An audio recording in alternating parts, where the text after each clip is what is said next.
From the Oklahoma newsroom, this is a Thunder Update. I'm Jenny Carlson here with Anthony Slater. We're about an hour or less from the trade deadline, but the Thunder has already made a move.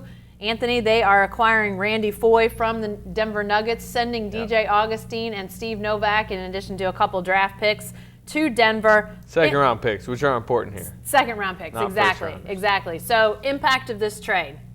I think number one, Randy Foye is going to come in, and he's with Augustin now gone. I think he's kind of the third string point guard, and then he can play some wing. I don't think he's the type of player that's going to come in and suddenly start at the two. I think Dion Waiters at this point is a better player in his career, but he can help, wing help, which we've talked about they needed.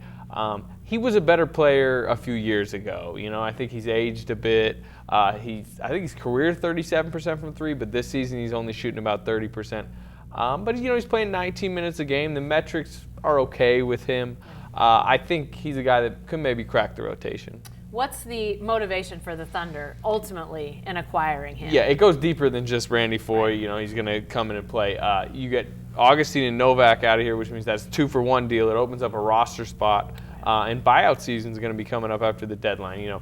Kevin Martin might get bought out in Minnesota. Joe Johnson. If you look in the past, this is Derek Fisher's available again. Derek Fisher is available. He's looking for a job.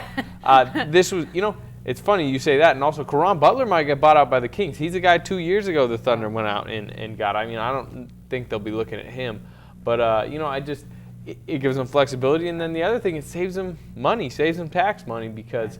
We're still kind of working through all the math and all the details, but it looks like with all the penalties they were gonna, go through, this could save them around $8 million total. Yeah, and as we said, I think as Eric Horn, your tag team partner on the beat, wrote, expiring contracts and total money on the books is a big deal for the Thunder, as with a lot of teams when it comes to these free agency summers that are about ready to come up. So let's talk a little bit more about Foye and what he could potentially bring and how quickly he could bring it. He's obviously got to go through procedures, medical clearance to make the deal good. What's your best guess? Will he be available Friday? I'd probably say no. Friday night game, they don't play. Maybe. We'll see. They're not that far either. Denver is not. It's not like it's a LA. It's a good point.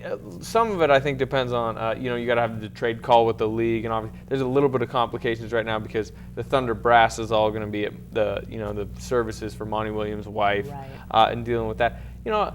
Some of it probably depends on what's Randy Foye's desire to get here, because a lot of times I think they give players 2-3 days.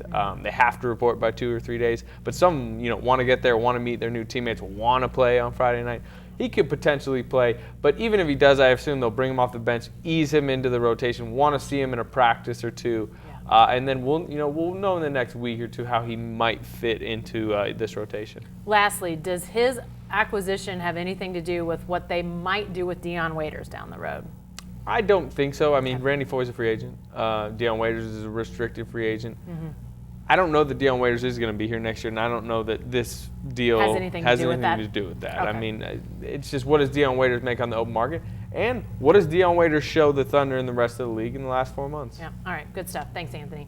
Sure to stay with the best coverage team anywhere at newsok.com and every day in the Oklahoman.